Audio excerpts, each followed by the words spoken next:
Hello and welcome to the tutorial for the economic order quantity, sometimes called the EOQ. A little bit of background on the EOQ. This methodology is one to help us find the purchasing lot size to use. So, right, every company who buys raw materials has to figure out how much of those materials they're going to buy, and the EOQ calculations give them a good starting point. The EOQ's aim is to try to minimize the total cost of the inventory system, and that would include stuff like holding cost, ordering cost, setup cost, and shortage cost. And under certain conditions, which we'll talk about, it's going to give the optimal answer. That means it gives the absolute perfect answer. Under most conditions, though, even when the assumptions aren't met, the EOQ is a robust methodology, so even if its assumptions are violated, it still gives generally a really good solution. So when we think about inventory systems, there's two fundamental questions that purchasers have to answer. The first one is how much to order, and this question is solved through lot sizing procedures like the EOQ. The second one is when to order. Generally, this question is answered by calculating the inventory level that triggers a replenishment order, and this is called the reorder point. So, for example, if your EOQ was 100, that would mean you would order in lot sizes of 100, and you would order that lot maybe when your inventory fell below 20 units on hand, and the 20 would be the reorder point. So, in terms of the assumptions for EOQ, the first one is that we know exactly what our demand for our product is going to be. This really isn't a very real life assumption because most companies only can forecast what their demand is going to be. They don't necessarily know exactly what it's going to be. Second, that not only is demand known ahead of time, but it's constant. So that means in every period, say every day, our demand would be exactly the same. The next two assumptions are essentially that lead time from our suppliers is known and that it is also constant. We also assume that there's no discounts given for bulk ordering, so there's only one price regardless of your order size. And finally, that any replenishment orders we receive from our suppliers are received in a lump sum. So if we order 1,000 units from our supplier, they essentially deliver exactly 1,000 units. So the costs that we try to model in inventory modeling. The first one are holding costs. These are the costs associated with holding products in inventory. Some examples would be it costs money to build a warehouse to hold materials. You have to pay people material handling costs and buy forklifts to move the material around. You have to pay insurance. Many companies will pay insurance on their goods. You have to pay taxes, obsolescence, meaning any imagine if Apple had 2 years worth of inventory on their newest iPhone, which right now is the iPhone 5. Very likely they wouldn't be able to sell all of those iPhones because within that 2 years a new model would come out.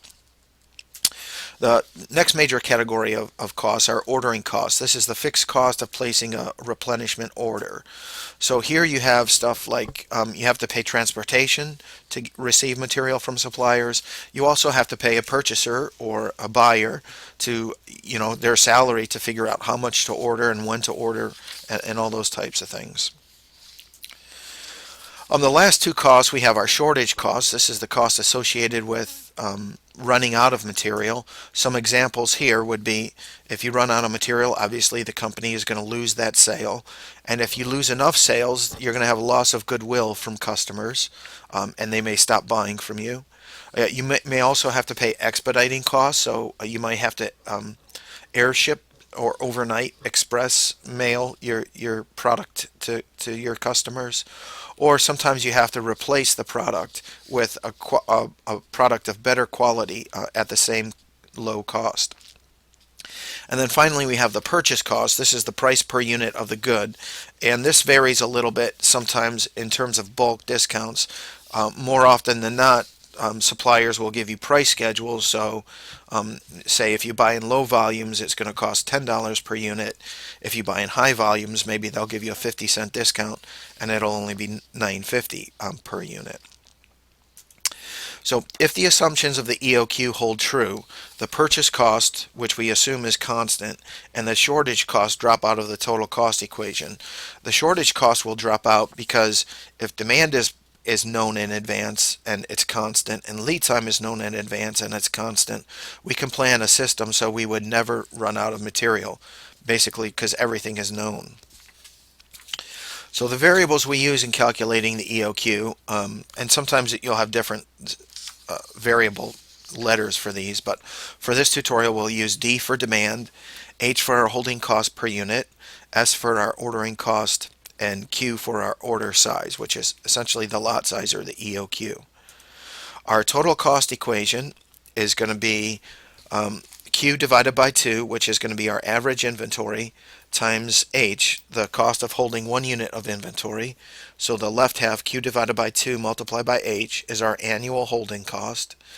And then the right hand side will be our demand divided by our order quantity, which is going to tell us how many orders we have to place per year, times S, which is our ordering cost. So the right hand side would be our total ordering cost for the year. The note here, the units of measure for D and H have to be identical. Generally, the easiest way to do this is just make sure everything is expressed in annual terms. So what is your annual demand, what's your annual holding cost, and so forth. So again, you see our total cost equation has the two components, holding cost and shortage cost.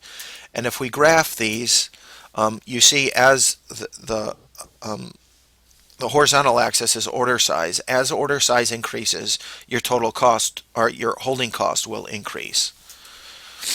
Your ordering cost will decrease as your as your ordering size increases. For example, let's say you have to pay your supplier $500 to ship you a truckload of material. If you order 1 unit, that costs essentially $500 in transportation for that 1 unit. If you order, say, 1,000 units, then it only costs 50 cents per unit, essentially, in ordering cost. So you get very big benefits of scale in terms of ordering cost. So if we add those two costs together, we'll get the green total cost line. And it just so happens that the EOQ, the bottom of the total cost, occurs when the holding cost and ordering costs intersect. And that amount there where the total cost is minimized, as you see with the graph, is called the EOQ. So the formula here, our EOQ will be 2 times our ordering cost times our annual demand divided by our holding cost. So for an example here, if the demand for gizmos at ABC Corporation is 20 units per week, gizmos are currently ordered from the supplier at $50 per unit. The XYZ charges a $500 delivery fee, and the ABC Corporation uses a $20 or 20% annual rate for holding cost. What is the economic order quantity? So before plugging the numbers into the formula, we have to note that the holding cost is given in annual terms, 20% per year, while the demand is weekly. So what we're going to do is we're going to change our weekly demand to annual demand simply by multiplying 20 units per week by 52 weeks per year. So our EOQ would be 2 times the setup or ordering cost, which is 500, times the annual demand, which is 20 per week times 52 weeks. And H, our holding cost, is going to be 20% of our unit cost, which was $50. So in this example, if we do the calculations, it would say we should order in lot sizes of 102 units.